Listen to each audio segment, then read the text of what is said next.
Okay, so we are here today to talk about finance, insurance, and real estate. So I've got Ronnie DeManna with me from Plains Capital, and I've got Toby Uri from McKnight Insurance.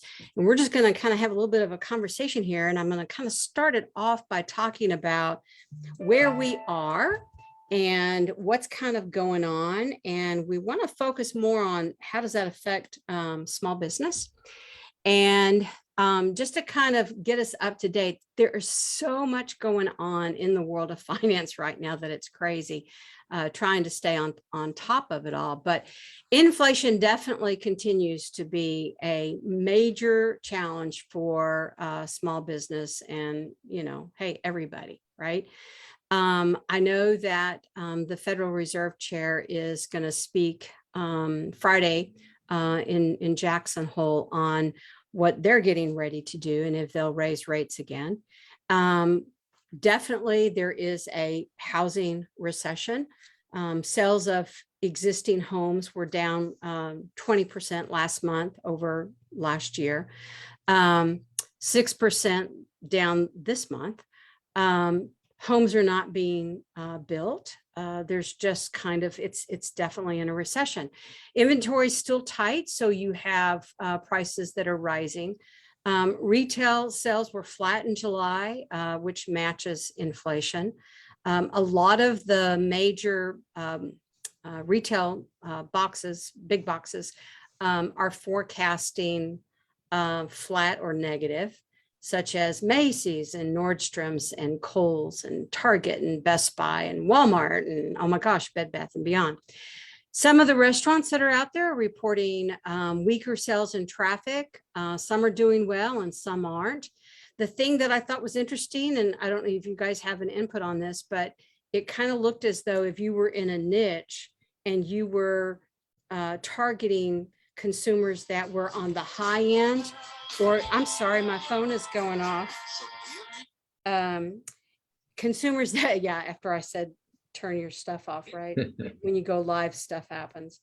So consumers that were on the high end or consumers that are on the low end, as far as money spent, it seemed as though they were doing very well. And those that were in the middle were having the most problems. I don't know what your thoughts are on that, if you kind of see that. So I think in the future, that's definitely going to be, as we all know, unfortunately, the divide is, they're trying to create a divide, and the separation is just getting larger and larger. So to me, it's almost, if you want to take a bold move and look 5 years into the future, then the ponds are going to be separating, where there's going to be, unfortunately, a pond of the haves and the have-nots, and the middle pond is going to be kind of shrinking, smaller and smaller. And maybe that's by design of government, or however you want to look at that. But unfortunately, I think that's the way it's headed. So yes, you could either, choose to play in one of the two ponds, or kind of be there in the middle. Yeah, I think in the middle is dangerous, but when you look at everything that's happening around us, I do think, and I don't know if Biden's made his announcement yet or not on the student loan forgiveness. A lot of people are saying that will create, of course, more debt. Everything that is being done is creating more and more debt, which creates a larger problem. Credit card debt is up, they say, by 60%. 1 in 6 Americans, which is roughly about 20 million Americans, are behind in their utility bills. 50% of employers are expected to do job cuts.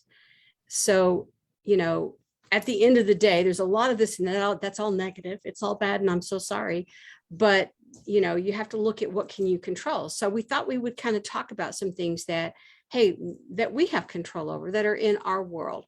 So who wants to start that off? I'll go ahead. I'll go first, I guess. Okay.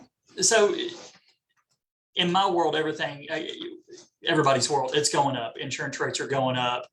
Everybody's seeing that when they're getting their renewals, whether that's in commercial or personal lines. Either way, it's the same way. So some indications are saying that 2023 that may stabilize a little bit. I know in the last year it's been unfortunately jumping pretty steady. We're in a fortunate spot that we're able to look around to different markets and we're not just beholden to one company that we can quote. So that helps us out to try to move people around and find them the best deal. So that helps us out here at our agency. But to kind of going back and give a little history of that over the last couple of years. So insurance companies typically, they put their premiums into banks and mortgages and dividend paying funds to kind of help make a little bit of money on that end. Mm-hmm. So with what's been happening in the market, they haven't been making that money back. So they've got to change their operations a little bit. So that's hurt on, let's say, the right hand. On the left hand, claims have been going up as well, pretty steady.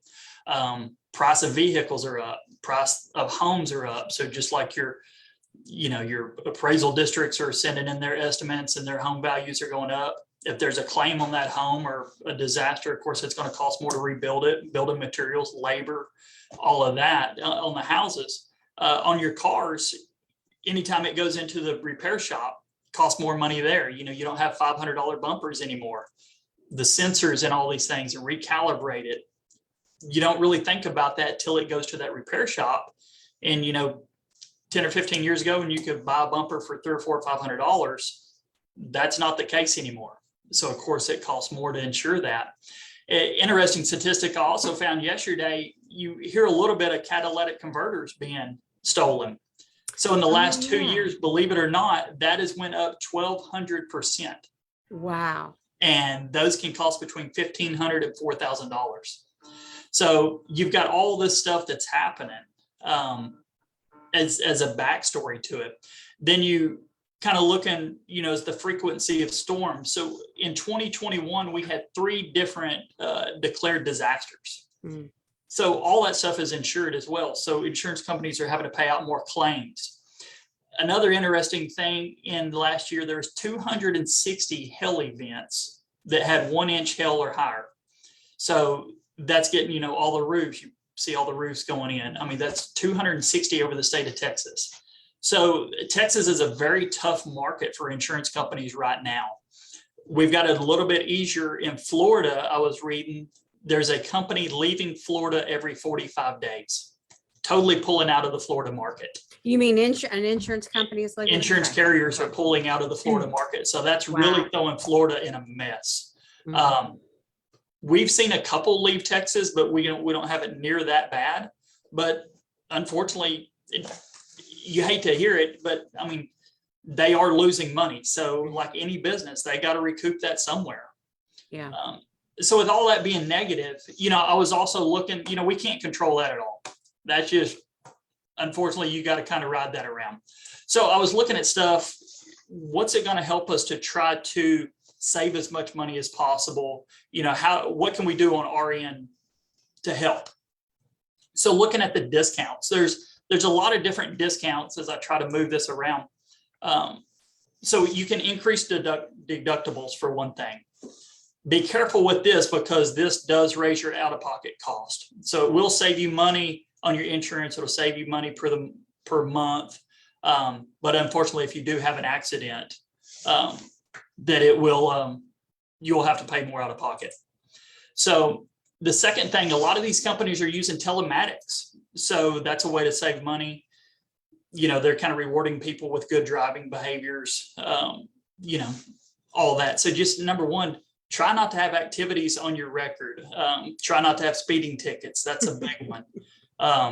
Just slow down. That's going to save as much money as possible. And listen, I'm, could speed as much as the next person probably, but I see how much it affects people too. The other thing, we're talking about kids. I have two kids, teenage drivers. It costs a lot of money to insure them.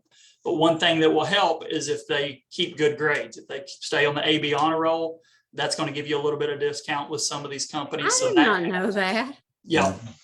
That's wild. So okay. When you got 2 teenagers, you look for anything you can because it's, it's expensive. Wow. The other one is pay in full if you can. Take a discount right there if you can afford to pay it up in full. If not, do it on automatic drafts. And then just plain and simple, but two other points: maintain good credit or try to repair your credit, because a lot of your insurance ratings are off your credit score. And I hate that, but that's just the way it is. We see people with better credit saving quite a bit of money. Well, and that's an interesting point, especially since if you look at, what I said earlier with credit card debt going up and people, so that's all going to affect your credit score, which then is going to increase your insurance rates. So there's all it is, and it's a trickle effect. And yeah, that's it. And then just try to reduce the number of hits on your insurance. Don't try to nickel and dime them. If it's something that you can afford to pay out of pocket and keep it off your record, I definitely suggest doing that and kind of saving the insurance for the big one, okay, that you can't afford. So that's just going to help reducing the number of activities on that record. So just some of the tips you can use to kind of save where you can. Okay. All right. So, Ronnie, I know that you and I were talking, and you've got some pointers as far as some things that businesses can do to try to control their world. Absolutely. Thank you, Lori. And it is the first step really is thanks to organizations like the Mansfield Chamber and people like Lori, we have to be aware of what's going on in this eco cycle, right? Mm-hmm. And understand that it is cyclical. And the reality of the situation that we're in right now is that interest rates are rising everywhere because of the prime rate, but everywhere interest rates are rising. Costs are rising because of inflation. Hard costs are rising, and soft costs or having people and the people that you're employing, those costs are rising. Costs more to hire an employee now per hour than ever before in our history. Competition is increasing. There are more companies that do the same thing or in different ways and offer different channels out there. And so because of all of that, in economies like this and this part of the cycle, growth is harder to achieve while maintaining and stretching your profitability. So in commercial banking, a lot of our clients believe their growth is measured by their total revenue. But if your profitability is shrinking at moments and times like this in the cycle, that's not going to be beneficial to you in any way, not to your company, not to your bottom line. So be aware of that. And we look for things in banking a lot of times, and I do, especially for my clients, and we can't control any of this stuff. We can be aware of it, but we have no control over the interest rates or any of that stuff that's happening. So what can small businesses, medium-sized businesses do in their control? Well, they're a lot in the same lines of what Toby talked about, what the insurance companies are doing, or what Lori talked about, and in Jackson Hole is going to be talked about what the big companies are doing. Your business should be doing the same thing. First, that's a really good point right there. Just stay there for just a second, because Toby and I were talking about this earlier, is that, look to see what the big guys are doing. They've got people on staff. Yeah, they're paying money for these answers. They're spending all kinds of money to determine what these answers are. Don't think that it's incapable or impossible for you to do the same things with your business or in very similar ways. So one thing that all business should do in this economy is they should streamline operations, right? If you're paying things for services and you're doing things in ways that are tedious, you have to put energy and attention into streamlining those operations, utilize technology where you can, and stop doing things just because you've been doing them that way is not a reason to keep behaviors that were good when the cycle was in the upswing, and those things worked for you. Those are not the same things that are going to work for you on the other side of that hill. You need to reevaluate. The second thing, reevaluate all of your ongoing plans and large projects. If you're a business that has a few large deals a year and then some smaller ones mixed in between, reevaluate if the way that you bid on those projects and the projects that you're taking and how you're executing on them are still profitable. What if things slow down on one side of your business or the other? Can you take that big bite of expenses and buy the material or whatever you have to do up front in order to take on that job?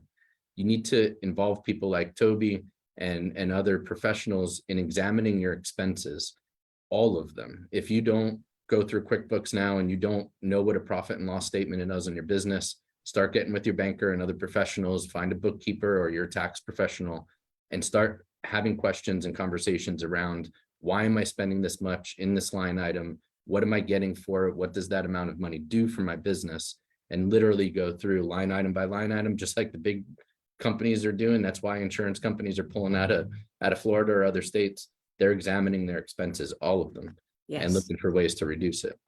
You have to consider your financing options. So Lori talked about credit card debt is going up.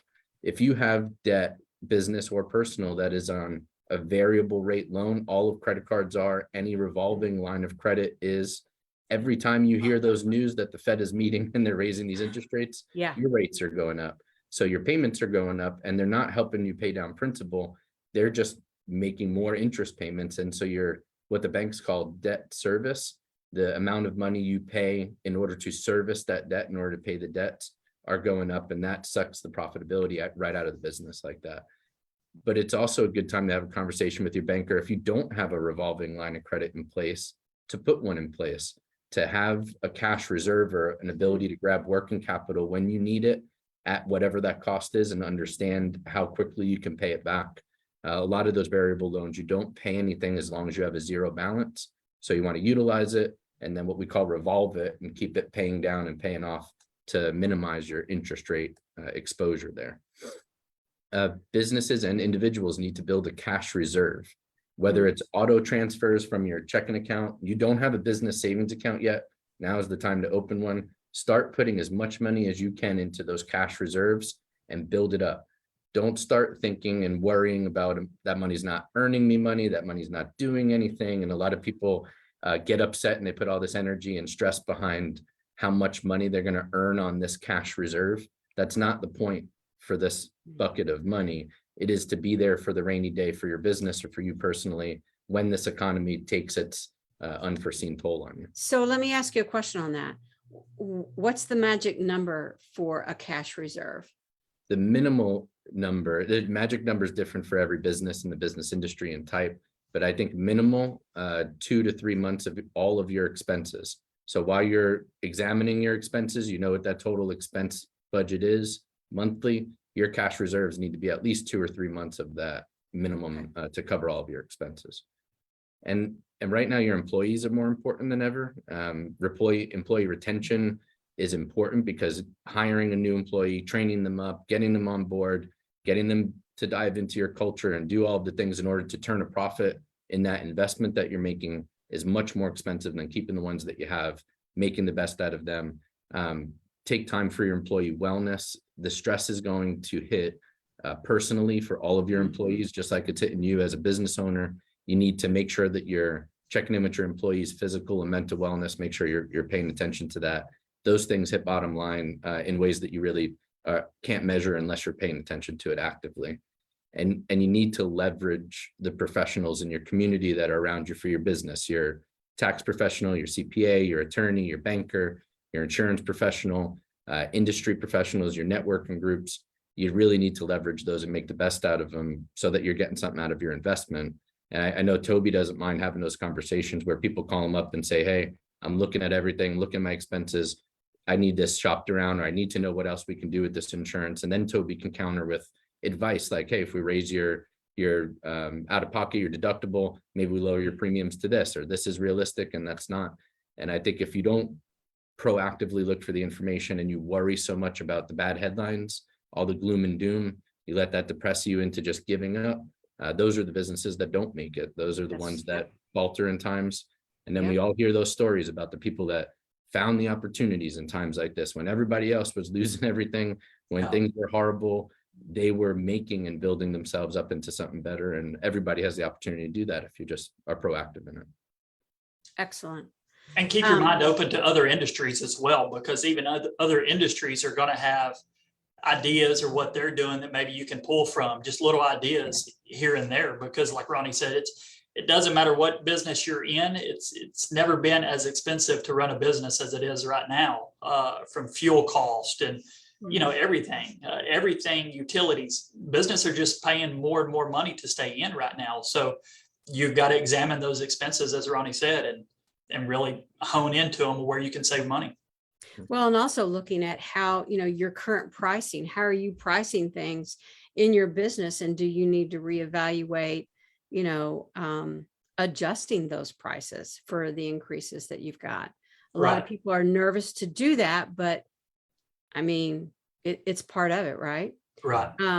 The other thing, just to kind of, again, make the point that you can't control what's happening around us. But I am a big believer that you gotta know. You cannot put your head in the sand, and you need to know all this stuff so that you can make good informed decisions. I do think too that part of this, especially if you are employed by somebody, if you're working for somebody, and whether you are or not, I think it's important to always build your own personal resilience by personal branding. What is your personal brand? Doing that. We talk a lot about that here at the chamber. In fact, we're doing a workshop. I think it's in October. And then the other thing that I want to kind of close with is we are doing a conversation here at the chamber September the 8th on ESG scores. And there are some things happening in the world, and that's the globe, not just the United States, but that could have a huge impact on our financial system. And that, whether we like it or not, that affects all of us. And so having that information, I think, is critical. So that's September the 8th. But that kind of gives us an overview. There's a lot of stuff going on, and we just need to look at what's in our control, but keep our eyes open. Any final comments from you guys?